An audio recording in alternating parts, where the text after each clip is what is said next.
Hello, I'm Lena. I grew up in a loving home. My parents were hardworking and kind. Our family was like a tightly knit fabric woven with threads of love, respect, and shared dreams. Our mansion, a grand, expansive piece of architecture, was more than just a house to us. It was a testament to my parents' diligence, a symbol of their aspirations, and a haven for our memories. I remember my father, a man of simple tastes but grand visions. He always said, "This mansion isn't about the money we've spent, it's about the love we've invested." My mother, on the other hand, was a woman of elegance and grace. She infused our home with warmth and charm, making every corner tell a story. She would always say, "Our home is a reflection of our hearts." And indeed it was. Our mansion was a mirror to our souls, resonating with our laughter, echoing our conversations, and absorbing our emotions.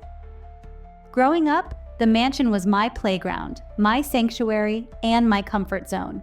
It was within these walls that I learned to walk, to dream, and to love. Every brick, every beam, and every corner was steeped in a memory, an echo of our past. The mansion was more than just an inheritance. It was a legacy, a tangible manifestation of my parents' dreams and hard work. The mansion was a silent witness to our lives, bearing testimony to our joys, our sorrows, and our triumphs. It was where we celebrated our victories, nursed our wounds, and created countless memories. It was a constant, a beacon in the stormy seas of life. And it was this mansion, this symbol of my parents' love and legacy, that I inherited. And then, one fateful day, I inherited the $90 million mansion, a symbol of my parents' love and legacy. It was a bittersweet moment filled with a sense of pride and a pang of loss. But little did I know then that this mansion, this cherished inheritance, would become the center of a storm that would shake me to my core. The mansion was more than just a property. It was my parents' dream, my childhood. But my mother-in-law Margaret saw it differently. From the moment I inherited the mansion, Margaret saw dollar signs. Every conversation, every family dinner, she would bring up the idea of selling. $90 million is a lot of money, Lena, she'd say, her eyes gleaming with anticipation. Think of what you could do with it. But to me, the mansion wasn't about the money. It was the embodiment of my parents' hard work, their love. It was my legacy. At first, my husband Dylan seemed to understand. He'd squeeze my hand under the table, offer me a supportive smile when his mother started her sales pitch. But as weeks turned into months, I noticed a shift. His reassurances became less frequent, his smiles less genuine. He started echoing his mother's sentiments, talking about the practicality of selling the mansion. I was taken aback. This was the man who promised to stand by me, the man who knew how much the mansion meant to me. Yet he was siding with his mother, pressuring me to give up my inheritance, my parents' dream.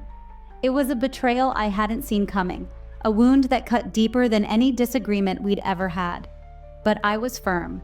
The mansion was my connection to my parents, a tangible piece of my past that I wasn't ready to let go. I couldn't let go.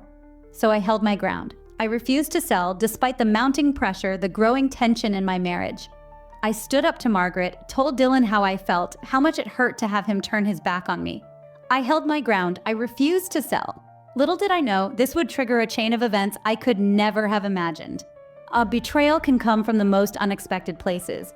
In my case, it was my own family. The day I refused to sell my parents' mansion, the unimaginable happened.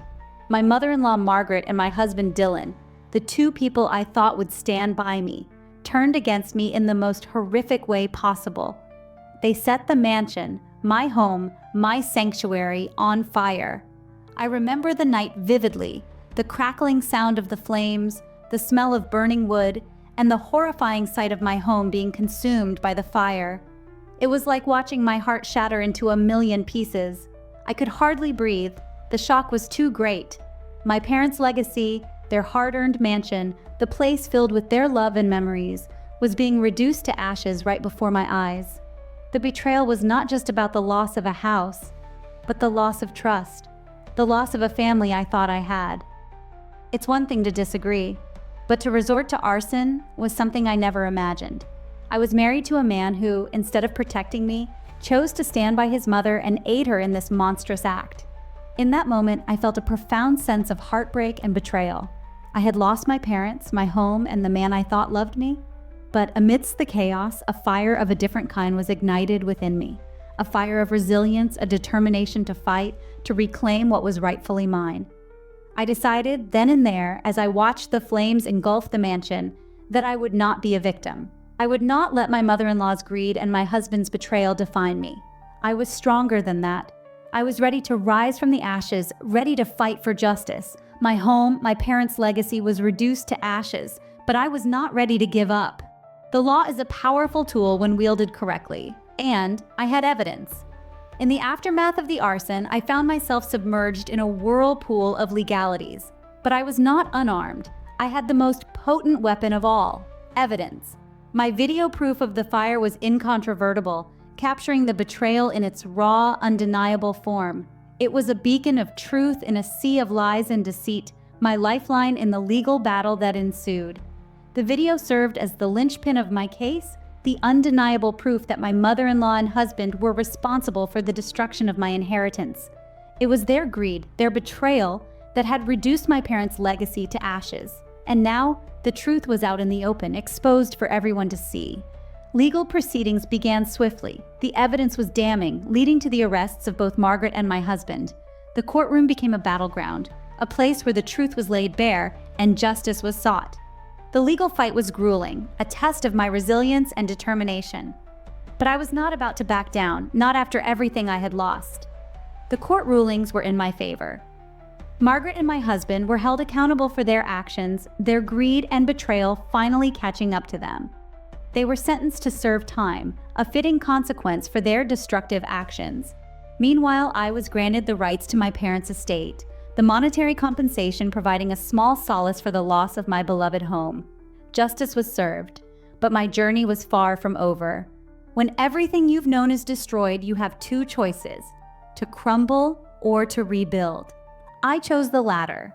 I chose to rise from the ashes, to rebuild my life from the ground up. The mansion was more than just a structure. It was a symbol of my parents' love and hard work, a tangible representation of their legacy. Losing it was devastating, but I realized that the essence of their legacy wasn't tied to the brick and mortar of the mansion. It lay within me, in the values they instilled in me, in the love they showered on me. And so, I decided to focus on my career. I worked hard, channeling my pain into productive energy, using it as a fuel to drive my ambition. I was determined to succeed, not out of spite, but as a testament to my resilience, to the strength that I had inherited from my parents. Healing, though, was a different journey altogether. It wasn't linear. It was filled with ups and downs, with moments of overwhelming grief and periods of calm acceptance. I learned to take care of myself, to prioritize my mental and emotional health. I learned to be kind to myself, to give myself the space and time to heal, to grow, to transform. Resilience and self-care became my guiding principles. I found solace in solitude, strength in my independence. I learned the power of resilience, of bouncing back from adversity, of turning pain into power. And I found the importance of self-care, of treating oneself with kindness and compassion, of nurturing one's mind, body, and spirit. I found strength in independence and resilience. I reclaimed my narrative, and I moved forward. I emerged from the ashes, not as a victim, but as a survivor, as a woman who had faced the worst kind of betrayal and emerged stronger, more resilient, more determined.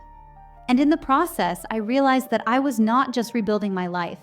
I was also creating a legacy of my own, a legacy of strength, resilience, and unwavering determination.